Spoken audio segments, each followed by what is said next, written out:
Hi, I'm Dave, founder of Halloween Year Round, and I'm here today to talk to you about something very, very exciting. A massive undertaking, if you will, for myself and for Halloween Year Round in general. For those of you familiar with Shudder, it's the streaming service that specializes in horror. Many people refer to it as the Netflix of horror. I'm a huge fan of theirs. I've been a subscriber for the last few years. Usually whenever they release something, I always review it for the website. I love watching The Last Drive-In with Joe Bob Briggs, and pretty much everything they have, I enjoy. It's a great place for horror fans. So because I watch it so much, I started thinking, I wonder if it's possible for anyone out there to actually watch every single movie, show, podcast on Shudder. And in my absence of an answer, as I shouted into the dark to no one, I thought, well, why not try it myself? So, there are a few rules. So, starting this week, the first week of July, I'm going to watch every week as much as I can, be it a movie, be it a show, something. And each week we're going to sit down for our deeply intimate coffinside chats, if you will, where we sit here and I tell you all about what I watched this week, what I liked, what I didn't like, as I get closer and closer to checking off every movie on my list. Now, my list, a lot of people don't know this.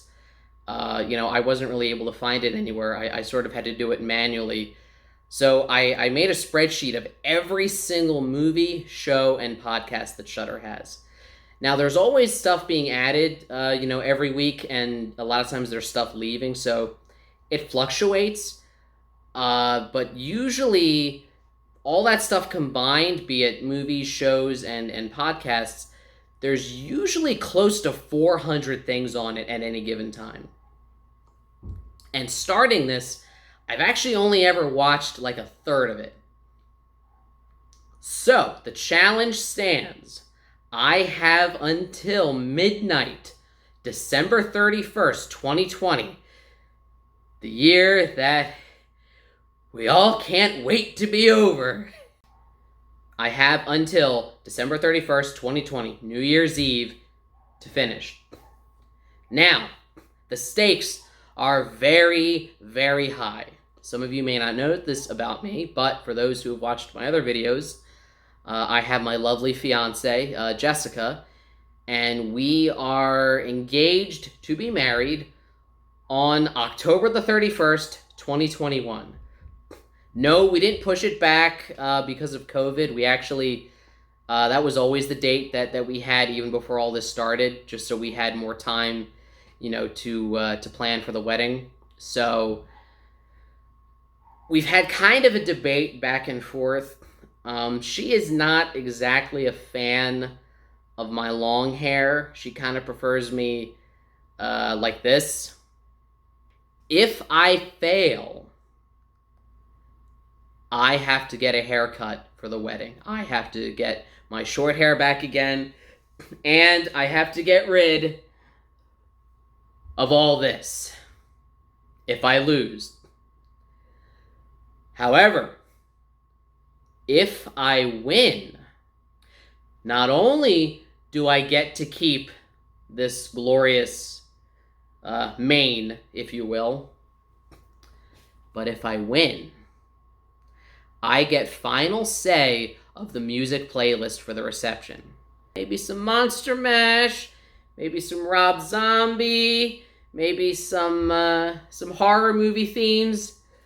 We'll see. It'll be my final say. I'm not that crazy. I'm not gonna only have like creepy horror Halloween songs for the wedding, but if I win and I get final say, I can kind of override any veto that Jess doesn't want. If I say, oh, can we play Dracula? And she's like, no. I'm like, well, I won the challenge, so I have final say. And if I lose the challenge, She will be every bit as smug as we take a trip to the nearest Great Clips or hair cuttery to get rid of all this, which has been going on for some time. So, wish me luck, and without further ado, here is the first of my many coffinside chats. Hello, and welcome to week 1 of our weekly coffinside chats, as I sit down and we discuss all of the gruesome, disturbing, gory, and psychotic films I watched over the last week. Well, actually, it's over the last, 10 days, because that's when I came up with the idea for the Great Shudder Challenge. So, let's get started. Blood Feast. Now, this one's technically not on there anymore because I wanted to start with the ones that were leaving soon, so by the time I'm recording this, unfortunately, this one's not on there anymore, as are a couple other ones I'm going to mention. But I just wanted to talk about it. It was really... It felt like the grittier, gorier Hammer version of what Psycho was. You know, like Hitchcock was all subtle and suspenseful, and oh, you never see the knife go in, and you're not really seeing much blood. This movie was just like stab, stab, blood, gush, ancient Egyptian god Ishtar wants a sacrifice. It's off the wall and absurd, especially for early 60s standards, but I had a lot of fun with it. You know, I felt like it's one of those movies that they wouldn't really make today in that manner. Like, it's from that era of filmmaking where it almost felt more like theater that they just recorded. You know, a lot of the scenes are just medium shots of people talking, and even their performances are very theatrical, but for its tone and for the time that it came out, it's really fitting. Sweet, Sweet Lonely Girl. This one, it starts out a bit more like a drama. I was waiting for the horror to start for a while, but the whole time it had just this eerie vibe to it. It's like a late 70s, early 80s period piece, but it's not too overt. It's done in such a manner that you might believe it came out in that era. So it takes a little while to get to the payoff. Once you get to the payoff, I thought it was worth it. Southbound. This is another one that unfortunately isn't on Shudder anymore because it was from the Leaving Soon section when I watched it. It's sort of, I think it's like 4 or 5 different little vignettes for a horror anthology. But it's the kind where they all kind of connect to each other, sort of like Pulp Fiction. Some of the ones I liked, some of the ones were okay, but for the most part, I like the home invasion one. The hit and run one, where the guy has to drag this woman he hit into an abandoned hospital, was both creepy and hilarious in a kind of really dark, messed up way that only people like me, and if you're watching this, you can understand. Caught. Another one that is unfortunately no longer on Shudder at the moment. Caught is this really weird and kind of surreal British movie about the most polite alien home invaders that don't come off as alien home invaders at first. It has a very high-end British wit and poshness to it. If you're watching from the UK, I apologize if that's not the term for that. But just very creepy in an unsettling way. Like, it's not really overtly violent or gory, but there's always that implication of where the hell are these guys from and what are they capable of? And in a way that kind of makes them come off as a bit more threatening. Stuck. This is one that I'd actually heard of before. I had always assumed it was a drama. I didn't really know that much about it going into it. And then I found out it was directed by Stuart Gordon, which I'm kind of ashamed of myself that I didn't know. You know, I pride myself on being such a fan of his. between Reanimator, From Beyond, Castle Freak, Dagon, which is controversially my favorite movie of his, even over Reanimator. But it's really messed up when you realize that it's based on a true story, that this woman hit this guy with her car and just left him stuck in her windshield for days. Just when you find out it really happened, it kind of brings in a whole different level of real life horror, that it made you uncomfortable, but that was kind of the point. Mind's Eye. Not to sound like a broken record, but again, this is one of the ones that's no longer on Shudder. When I started this, there were like 5 movies in there. I didn't know how long I had it left until they were gone, so I just kind of watched them all over 2 days when I started. Those were the first ones I watched when I started. So Mind's Eye has a very real X-Men New Mutants vibe, which I know, I'm just assuming, I haven't seen New Mutants yet. No one's seen it yet, and who knows if we ever will. But it had the cool, telekinetic superpower thing going for it. Aside from that, it I don't know. It normally I love that stuff. I'm a big Marvel DC superhero fan. It just didn't really do enough with it that was different. That if you're gonna do a superhero film but horror, I feel like it should really stand apart. Like Brightburn. Oh my God, is that movie way more brutal than it ever needed to be, but I love that about it. And just, I felt that Mind's Eye didn't really do any of that. It was okay. I didn't dislike it, but it didn't really grab me either. The Chamber. As far as claustrophobic, stuck in a place horror films go, this one was pretty good. Also, oh, sorry, I forgot. It's the last one I'm going to mention that is no longer on Shudder as of this recording. I think going in, I was assuming it was going to be a monster movie, or that it was going to be supernatural, and it never was. So I was disappointed in it, but I feel like that's not the movie's fault that my expectation was different. Blacula. Now, this is one that I had always heard of. I remembered it was discussed to great length in the horror noir documentary, but I'd never actually seen it before. And then I saw that they were doing an episode about it over on Killer Horror Critics podcast. I'm a big fan of theirs. Shout out to them. You guys rock. So I saw that they were doing an episode covering Blacula, and I thought, oh, I've never seen that before. I should watch that and then listen to their discussion of it, so I'll know what they're talking about. I love how it was just this perfect moment in the early 70s when a movie could be creepy but campy, but also with a strong social message all at the same time.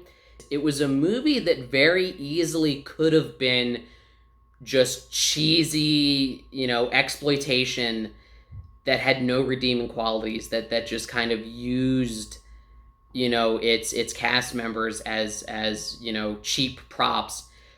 But it didn't. It took itself seriously enough, and it refused, as I understand from the work of, the star and the director, it refused to go down that path. They wanted to make a movie that still had the fun horror elements and still was, fun and entertaining, but that also had something to say, and that's not an easy thing to do. Video Palace.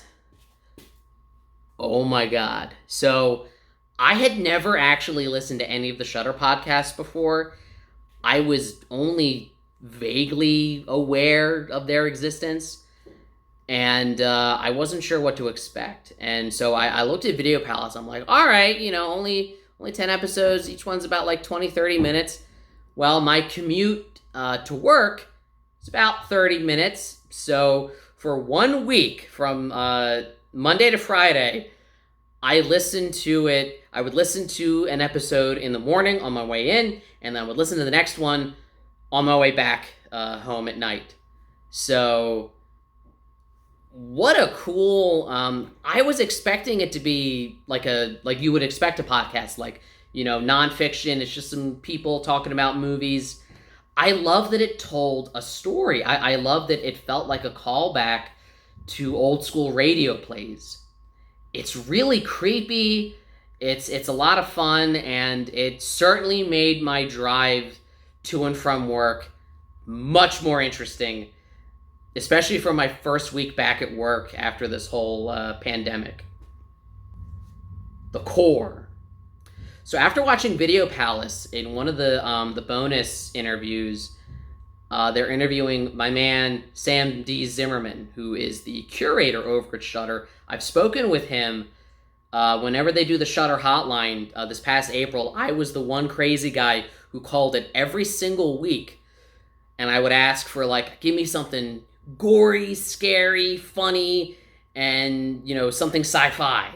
And he would give me all these recommendations, and I would watch them all that very night, and then the next day I would write up and post these like mini reviews for all the recommendations he had. So he's featured in Video Palace, but in it they talk about him being on the other show, The Core, which was Shudder's first horror talk show. It's like part documentary, part talk show, where they bring on some really cool people, including like Lee Wynell's on it, Elijah Wood, Ken Foree, just a bunch of really cool people that have done some excellent horror stuff. And it's a lot of fun just getting to see the behind the scenes, getting to see how they do stuff. They do a lot with physical practical effects and showing you how they do it. And what I love was that at the end of each episode, they go to Sam, the curator, and he's like, oh, so here's the movies we recommend, for this. Last movie I watched this week, it's been a very busy, actually it's been like 10 days, not a week, for behind the scenes secrets. Next week will actually be a week because today's Sunday, and I'm gonna do it Sunday to Sunday. Anyways, last movie I watched was, of course, The last movie I watched was, of course, Metamorphosis, the new Shudder release this week. I reviewed it for the site. I go into kind of full details there. I'll talk a little bit about it here. I'm a huge fan of Korean and Japanese horror. I love that Shudder has been bringing a lot of that over here, from film festivals, because it's getting these movies to an audience that might normally not have ever heard of it. I certainly wouldn't have heard of it, but now I got to enjoy it.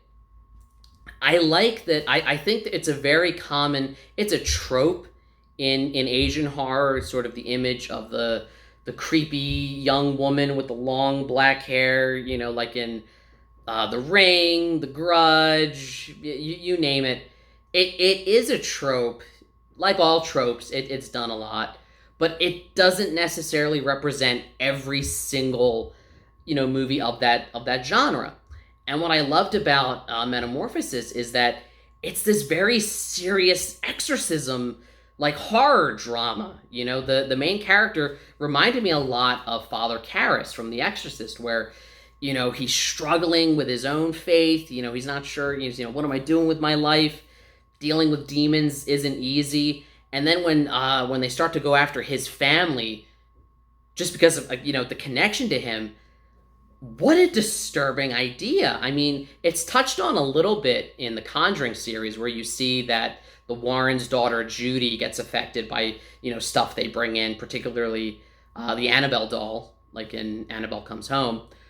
But it's such a disturbing idea that an exorcist who's just trying to fight demons, battle with the devil, fight the good fight, that those demons would could be so vengeful to say, all right, well, I'm coming after your family now. So it kind of hit me on a level that a lot of exorcism movies just don't. So I hope you enjoyed our first weekly Coffinside chat. I will be back next week with a whole new list of random stuff I watched on Shudder. Again, you can follow us on Twitter at Halloween Year Round. You can check out the website, HalloweenYearRound.com, for more written reviews, fun facts, movie comparisons. You name it, I write about it, as long as it has to do with horror movies. So, until next week, remember, every day is Halloween.